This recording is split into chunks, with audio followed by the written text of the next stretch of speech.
Chapter 10. Winston picked his way up the lane through dappled light and shade, stepping out into pools of gold wherever the boughs parted. Under the trees to the left of him, the ground was misty with bluebells. The air seemed to kiss one's skin. It was the 2nd of May. From somewhere deeper in the heart of the wood came the droning of ringdoves. He was a bit early. There had been no difficulties about the journey, and the girl was so evidently experienced that he was less frightened than he would normally have been. Presumably she could be trusted to find a safe place. In general, you could not assume that you were much safer in the country than in London. There were no telescreens, of course, but there was always the danger of concealed microphones by which your voice might be picked up and recognized. Besides, it was not easy to make a journey by yourself without attracting attention. For distances of less than 100 kilometers, it was not necessary to get your passport endorsed, but sometimes there were patrols hanging about the railway stations, who examined the papers of any party member they found there and asked awkward questions. However, no patrols had appeared, and on the walk from the station he had made sure by cautious backward glances that he was not being followed. The train was full of proles in holiday mood because of the summery weather. The wooden-seated carriage in which he traveled was filled to overflowing by a single enormous family, ranging from a toothless great-grandmother to a month-old baby, going out to spend an afternoon with in-laws in the country, and as they freely explained to Winston, to get hold of a little black market butter. The lane widened, and in a minute he came to the footpath she had told him of, a mere cattle track which plunged between the bushes. He had no watch, but it could not be 15 yet. The bluebells were so thick underfoot that it was impossible not to tread on them. He knelt down and began picking some, partly to pass the time away, but also from a vague idea that he would like to have a bunch of flowers to offer to the girl when they met.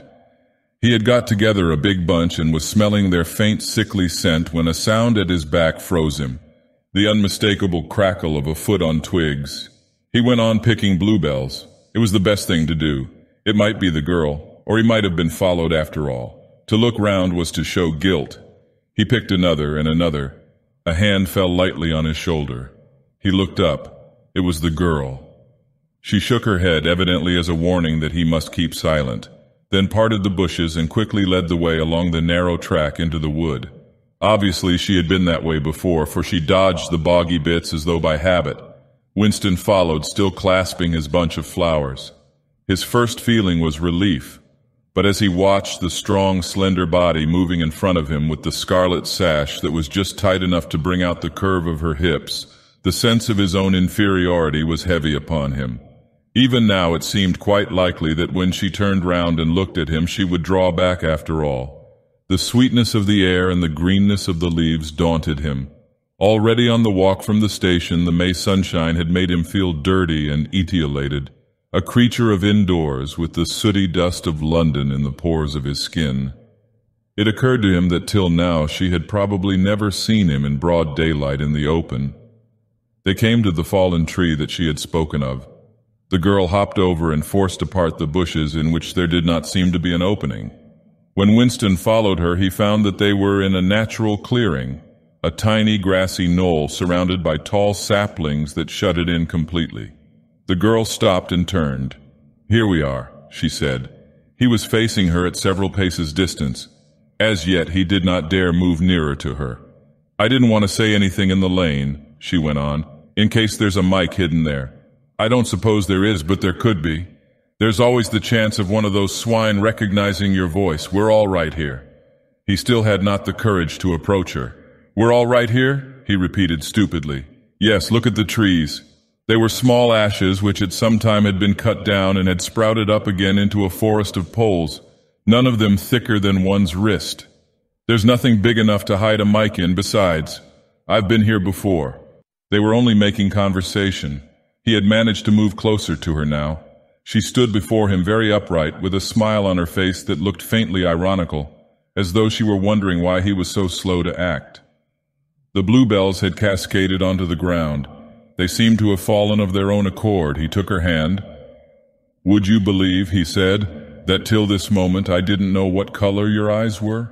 They were brown, he noted, a rather light shade of brown with dark lashes. Now that you've seen what I'm really like, can you still bear to look at me? Yes, easily. I'm 39 years old. I've got a wife that I can't get rid of. I've got varicose veins. I've got 5 false teeth. I couldn't care less, said the girl. The next moment it was hard to say by whose act she was in his arms. At the beginning he had no feeling except sheer incredulity. The youthful body was strained against his own, the mass of dark hair was against his face, and yes, actually she had turned her face up and he was kissing the wide red mouth. She had clasped her arms about his neck. She was calling him darling, precious one, loved one. He had pulled her down onto the ground. She was utterly unresisting. He could do what he liked with her. But the truth was that he had no physical sensation except that of mere contact. All he felt was incredulity and pride. He was glad that this was happening, but he had no physical desire. It was too soon. Her youth and prettiness had frightened him. He was too much used to living without women. He did not know the reason. The girl picked herself up and pulled a bluebell out of her hair. She sat against him, putting her arm round his waist. Never mind, dear, there's no hurry. We've got the whole afternoon. Isn't this a splendid hideout? I found it when I got lost once on a community hike. If anyone was coming, you could hear them 100 meters away. What is your name? Said Winston. Julia, I know yours. It's Winston Smith. How did you find that out? I expect I'm better at finding things out than you are, dear. Tell me, what did you think of me before that day I gave you the note? He did not feel any temptation to tell lies to her. It was even a sort of love offering to start off by telling the worst. I hated the sight of you, he said. I wanted to rape you and then murder you afterwards. 2 weeks ago I thought seriously of smashing your head in with a cobblestone. If you really want to know, I imagined that you had something to do with the thought police. The girl laughed delightedly, evidently taking this as a tribute to the excellence of her disguise. Not the thought police. You didn't honestly think that? Well, perhaps not exactly that. But from your general appearance, merely because you're young and fresh and healthy, you understand. I thought that probably you thought I was a good party member, pure in word and deed, banners, processions, slogans, games, community hikes, all that stuff. And you thought that if I had a quarter of a chance, I'd denounce you as a thought criminal and get you killed off. Yes, something of that kind. A great many young girls are like that, you know. It's this bloody thing that does it, she said, ripping off the scarlet sash of the Junior Anti-Sex League and flinging it onto a bough. Then, as though touching her waist had reminded her of something, she felt in the pocket of her overalls and produced a small slab of chocolate. She broke it in half and gave one of the pieces to Winston. Even before he had taken it, he knew by the smell that it was very unusual chocolate. It was dark and shiny and was wrapped in silver paper. Chocolate normally was dull brown crumbly stuff that tasted, as nearly as one could describe it, like the smoke of a rubbish fire. But at some time or another he had tasted chocolate like the piece she had given him. The first whiff of its scent had stirred up some memory which he could not pin down, but which was powerful and troubling. Where did you get this stuff? He said. Black market, she said indifferently. Actually, I am that sort of girl to look at. I'm good at games. I was a troop leader in the Spies. I do voluntary work 3 evenings a week for the Junior Anti-Sex League. Hours and hours I've spent pasting their bloody rot all over London. I always carry one end of a banner in the processions. I always look cheerful and I never shirk anything. Always yell with the crowd, that's what I say. It's the only way to be safe. The first fragment of chocolate had melted on Winston's tongue. The taste was delightful, but there was still that memory moving around the edges of his consciousness. Something strongly felt but not reducible to definite shape, like an object seen out of the corner of one's eye. He pushed it away from him, aware only that it was the memory of some action which he would have liked to undo but could not. You are very young, he said. You are 10 or 15 years younger than I am. What could you see to attract you in a man like me? It was something in your face. I thought I'd take a chance. I'm good at spotting people who don't belong. As soon as I saw you, I knew you were against them. Them, it appeared, meant the party, and above all the inner party, about whom she talked with an open, jeering hatred which made Winston feel uneasy, although he knew that they were safe here if they could be safe anywhere. A thing that astonished him about her was the coarseness of her language. Party members were supposed not to swear, and Winston himself very seldom did swear aloud at any rate. Julia, however, seemed unable to mention the party, and especially the inner party, without using the kind of words that you saw chalked up in dripping alleyways. He did not dislike it. It was merely one symptom of her revolt against the party in all its ways, and somehow it seemed natural and healthy, like the sneeze of a horse that smells bad hay. They had left the clearing and were wandering again through the checkered shade with their arms round each other's waists whenever it was wide enough to walk two abreast. He noticed how much softer her waist seemed to feel now that the sash was gone. They did not speak above a whisper.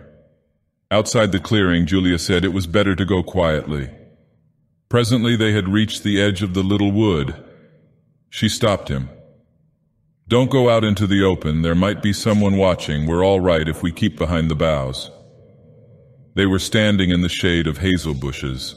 The sunlight filtering through innumerable leaves was still hot on their faces. Winston looked out into the field beyond and underwent a curious, slow shock of recognition. He knew it by sight.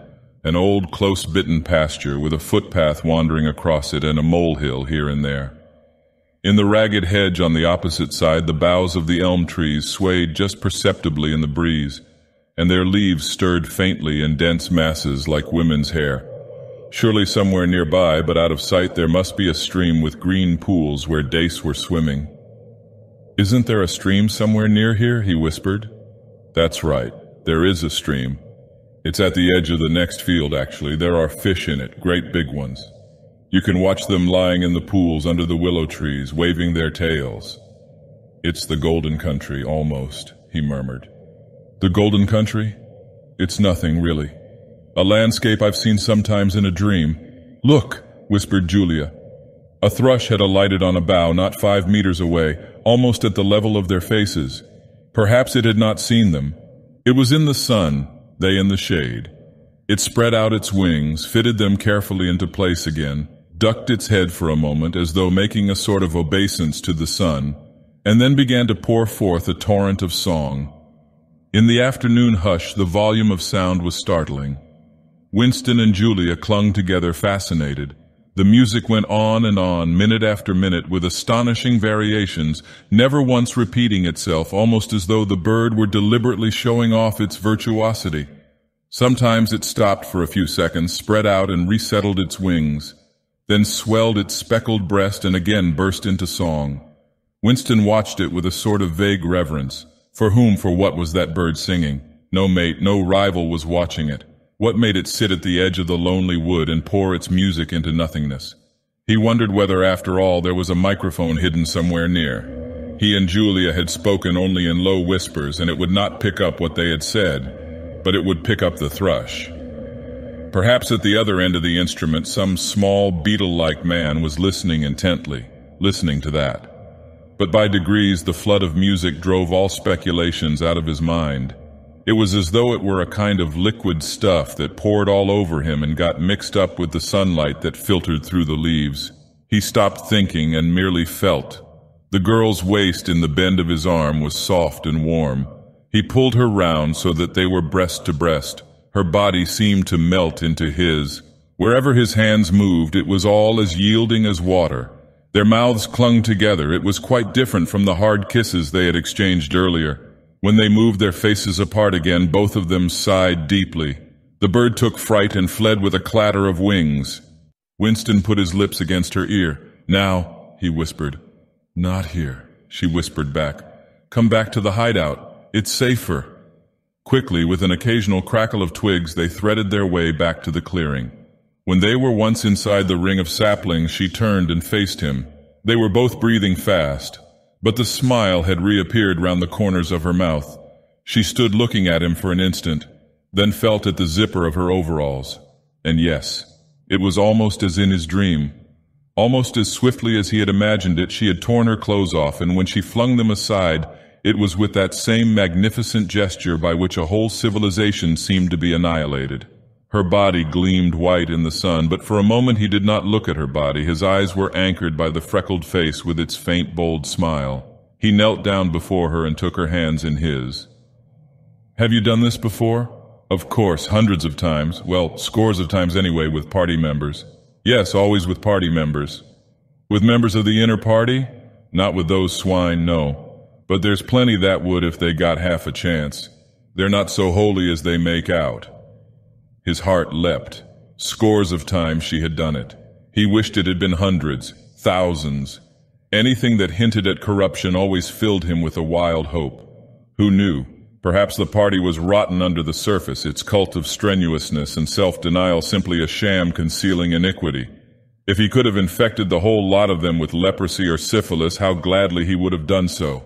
Anything to rot, to weaken, to undermine. He pulled her down so that they were kneeling face to face. "Listen, the more men you've had, the more I love you. Do you understand that?" "Yes, perfectly. I hate purity, I hate goodness. I don't want any virtue to exist anywhere. I want everyone to be corrupt to the bones." "Well then, I ought to suit you, dear. I'm corrupt to the bones. You like doing this? I don't mean simply me, I mean the thing in itself. I adore it." That was above all what he wanted to hear, not merely the love of one person, but the animal instinct, the simple, undifferentiated desire. That was the force that would tear the party to pieces. He pressed her down upon the grass among the fallen bluebells. This time there was no difficulty. Presently the rising and falling of their breasts slowed to normal speed, and in a sort of pleasant helplessness they fell apart. The sun seemed to have grown hotter. They were both sleepy. He reached out for the discarded overalls and pulled them partly over her. Almost immediately they fell asleep and slept for about half an hour. Winston woke first. He sat up and watched the freckled face, still peacefully asleep, pillowed on the palm of her hand. Except for her mouth, you could not call her beautiful. There was a line or two round the eyes if you looked closely. The short dark hair was extraordinarily thick and soft. It occurred to him that he still did not know her surname or where she lived. The young, strong body, now helpless in sleep, awoke in him a pitying, protecting feeling, but the mindless tenderness that he had felt under the hazel tree while the thrush was singing had not quite come back. He pulled the overalls aside and studied her smooth white flank. In the old days, he thought, a man looked at a girl's body and saw that it was desirable, and that was the end of the story. But you could not have pure love or pure lust nowadays. No emotion was pure because everything was mixed up with fear and hatred. Their embrace had been a battle, the climax of victory. It was a blow struck against the party. It was a political act.